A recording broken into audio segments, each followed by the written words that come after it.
Barry was glad that their father's presence had seemed to pacify Nick's incessant caricaturing of him. Nick chose that moment to give him a look over again. So, is Barry going to stop looking like he got squeezed out of a tube of glitter toothpaste? Spoke too soon, Barry grumbled in his head. You ready to be done with your first power-up, sweetheart? Dania asked, ignoring Nick's way of saying it. Holy crap, yes, he declared. What do I do? He looked at the wand in his hand, wondering how the stick could be made to obey rather than vanquishing him. Dania regarded him pensively, and Barry was fearful she'd take back his permission to change back at long last. Actually, she said thoughtfully, why don't you do it alone this time? Hey, I want to see, though, Nick assented. You saw earlier, she shook her head. Baz needs to do this solo. Barry did actually appreciate that. By myself, like upstairs? She nodded. Just make sure your curtains are closed and stand away from the windows. It's okay if neighbors see purple light coming from your room, but we try and keep it all in the DL, okay? Barry was disconcerted that he'd never noticed Dania being careful about where she did big magic before. How many considerations were there to doing magic that would never have occurred to him? Here, I'll see you off, she winked, putting a guiding hand behind his wings, and nudging him forward toward the foyer, following behind him. Nick began following too, but Dania turned and looked at him. No, Nick, you stay here. I'll be right back. His expression clouded over.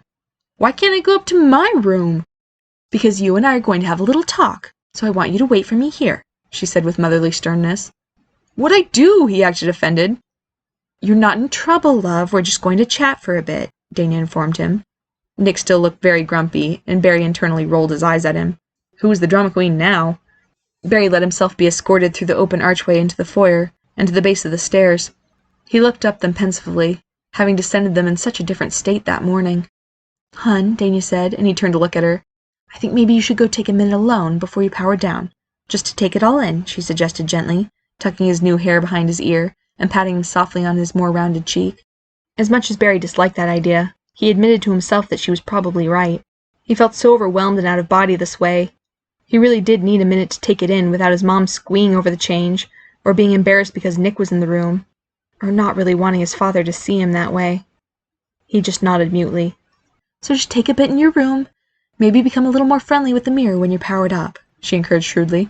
And then just think to your wand that you want to power down and release it to transform back. That's all? He asked. If I had known that, I would have done it an hour and a half ago. Dania looked like she wanted to scold him for being mouthy, but seemed to think better of it after the morning he'd had. She paused thoughtfully. I think you may really come to love it, Baz, the way I do.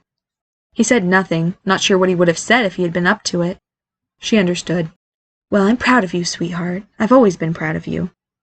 Thanks, Mom, he mumbled, feeling close to tears again, and wanting to get alone before any sort of dam broke. Love you, he said quietly before ascending the stairs. Love you so much, Barry, she called after him. But he didn't feel like Barry as he went back up to his room. His movement felt odd as he climbed, and his skirt swiveled around wildly, like it had a hula hoop attached to the hem.